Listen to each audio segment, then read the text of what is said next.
or actually, its real name right now is Fort Missoula Park.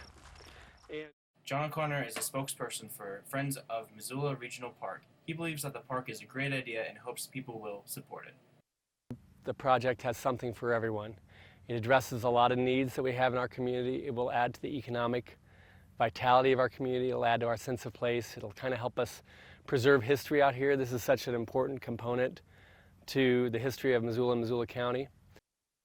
According to Mr. O'Connor, there are 145 acres that both the city and county have purchased since 1995, when they passed a $5 million open space bond.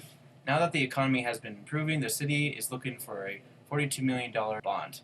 Brian von Lossenberg thinks it's a good time to think ahead. As I think of my 2-year-old, she's 2 years old and 3 months, and I have had just a lot of conversations with folks who've participated in youth leagues, soccer, softball, etc., and the potential at Fort Missoula to be a truly, sort of destination site, hub in the region. I think of the potential associated with that, and I specifically think about, the opportunities she might have if this goes forward. In the $42 million bond, $1 million will be for upgrading and replacing existing equipment of current parks, $3 million will go to the expansion and maintenance of trails, and $38 million will invest towards the Fort Missoula Regional Park.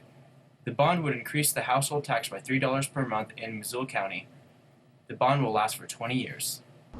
Some people like comparisons, others don't, but if you were going to compare it, it's about the cost of a cup of coffee a month on the average homeowner.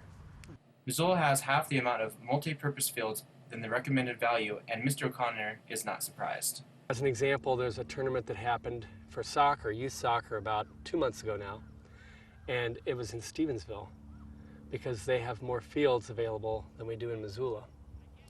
That's fairly telling that a community that size supports more field sports than our community does.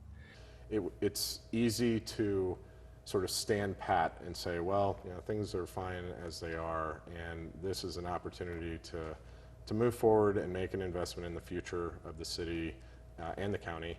If the bond is passed in November, construction for the park is slated for 2016, a project that will progress as the money becomes available. I really believe that if you sat down and looked at the merits and looked at everything that the proposal contains and realized what it can do for our community and what it does to address the needs of our community versus the cost, to me it's a no-brainer. The Fort Missoula Regional Park holds history, recreation, and opportunities for Missoula to invest in this 20-year project. In Missoula, I'm Scott Ramph.